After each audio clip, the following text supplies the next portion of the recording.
আয়োজিত সদস্যপদ নবায়ন এবং নতুন সদস্য ফর্ম সংগ্রহের আজকের এই অনুষ্ঠানের সুযোগ্য সভাপতি গোকনগর ইউনিয়ন বিএনপির নির্বাচিত সভাপতি জনাব আক্তার হোসেন, মঞ্চে উপস্থিত রয়েছেন আজকের এই মহান অনুষ্ঠানের এই মহতী অনুষ্ঠানের সুযোগ্য সভাপতি। প্রধান অতিথি হিসেবে উপস্থিত রয়েছেন নারায়ণগঞ্জের মানুষের অত্যন্ত পরিচিত এবং বিএনপির পরীক্ষিত নেতা, ছাত্রদলের সোনালী অতীত, মহানগর বিএনপির সুযোগ্য সদস্য সচিব, বারবার কারা নির্যাতিত নেতা, কর্মী বান্ধব এবং সব সময় কর্মীদের দেখভাল করে থাকেন সে আমাদের শ্রদ্ধাভাজন সভাপতি। আজকের অনুষ্ঠানের প্রধান অতিথি জনাব অ্যাডভোকেট আবু আলী ইউসুফ খান টিপু ভাই, মঞ্চে উপস্থিত রয়েছেন আজকের অনুষ্ঠানের প্রধান বক্তা জনাব মামুন ভাই, উপস্থিত রয়েছেন নারায়ণগঞ্জ মহানগর বিএনপির সুযোগ্য যুগ্ম আহ্বায়ক এবং মেধাবী ছাত্রনেতা, সাবেক ছাত্রদলের সোনালী অতীত জনাব ফতে মোহাম্মদ রেজা রিপন, উপস্থিত রয়েছেন নারায়ণগঞ্জ মহানগর সদর থানা বিএনপির সংগ্রামী সভাপতি, কারা নির্যাতিত নেতা এবং পরীক্ষিত ছাত্রনেতা জনাব মাসুদ রানা, উপস্থিত রয়েছেন গোকনগর ইউনিয়ন বিএনপির বিভিন্ন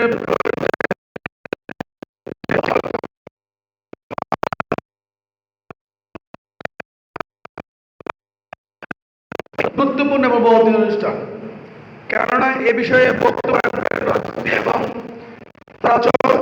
আমার সাপ্লিমেন্টারি হচ্ছে, যেহেতু দীর্ঘ 15টি বছর আপনার লড়াই সংগ্রামের পর ফ্যাসিস্ট শেখ হাসিনা পালিয়ে যাওয়ার পরবর্তী মুহূর্তে এখন আপনারা পরীক্ষা অবতীর্ণ হয়েছেন।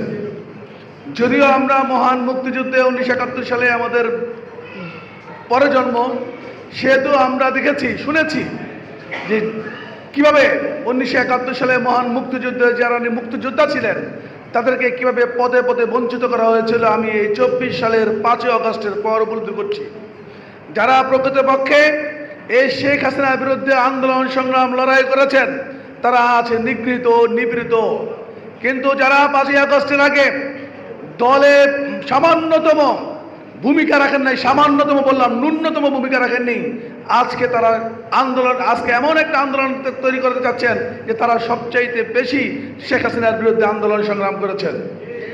যখনই আমরা মিছিল মিটিংয়ে, আমি গোকনগরে অনেকগুলো প্রোগ্রাম করেছি না, গোকনগরে হরতালে, বিশেষ করে হরতালের প্রোগ্রামগুলো আমি করেছি, যাদেরকে আমি ফোন দিতাম বা যাদেরকে বলতাম যে আগামীকাল আমরা এখানে একটা মিছিল করতে চাই, প্রোগ্রাম করতে চাই, অনেকে আমাকে বলেছেন তার ওয়াইফ অসুস্থ, মা অসুস্থ, না নিজে অসুস্থ। এই অসুস্থতা আর শেষ হয় নাই, এখন দেখি অসুস্থতা এখন শেষ, এখন আমরা অসুস্থ, তারা এখন সুস্থ সবলে বিএনপির প্রথম সারিতে সব বসে থাকে। আমি নেতৃবৃন্দের কাছে উদারতা আহ্বান করতে চাই, আল্লাহ এটা সহ্য করবে না যদি আমাদেরকে কোনো বঞ্চিত করা হয়। যে সকল নেতাকর্মী নিজের জীবন বাজি রেখে নিজের বাপ মার কথা অবজ্ঞা করে স্ত্রী সন্তানকে কষ্ট দিয়ে রাজপথে এসে বিএনপির মিছিল মিটিং করেছে, তাদেরকে যদি বঞ্চিত করা হয় আল্লাহর গজব আপনাদের উপর নাজিল হবে। সুতরাং যার যার যতটুকু সামর্থ্য আছে, আপনার পদে থেকে, আপনার চেয়ারে থেকে যতটুকু মর্যাদা দেওয়া যায় আমাদেরকে ততটুকুই মর্যাদা আমরা আশা করি।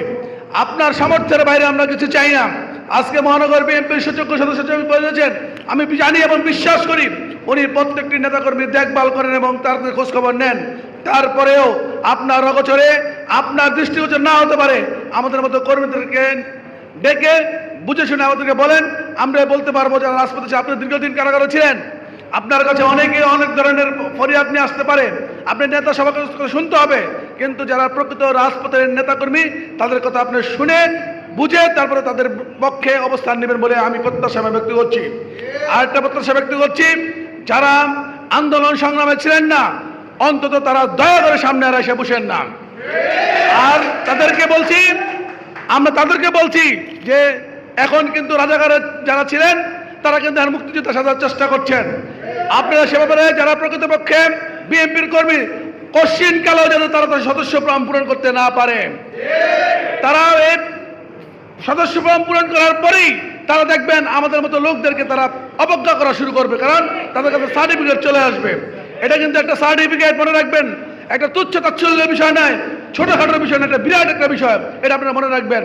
আমি এই গোপনগর ইউনিয়ন বিএনপির সভাপতি এবং সেক্রেটারি মহোদয়কে অনুরোধ করবো, আপনারা যেহেতু এই আন্দোলন সংগ্রামে কারা ছিল, প্রকৃতপক্ষে কারা বিএনপি করেছে, তাদেরকে আপনার সদস্য পূরণ করতে দেবেন, অন্যথায় অন্য কোনো লোক যাতে কোনোভাবেই এই বিএনপির ভঙ্গ করা যায়। আমরা যেমনি ভাবে কোটি কয়েকদিন লোক বিএনপির পতাকাকে আমরা আঁকড়ে ধরে রেখে পারছি, এখন বিএনপির সুসময় আমরা তার চেয়ে ভালো করে রাখতে পারবো বলে আমরা প্রত্যাশা ব্যক্ত করছি। আগামী দিনে বিএনপির যে কোনো দুঃসময় সুসময়ে আমরা পাশে থাকবো সে প্রত্যাশা ব্যক্ত করে সকলে সুস্বাস্থ্য দিকে কামনা করে আমার সংক্ষিপ্ত বক্তব্য শেষ করছি। সবাইকে ধন্যবাদ। আসসালামু আলাইকুম ওয়া রাহমাতুল্লাহি ওয়া বারাকাতুহু।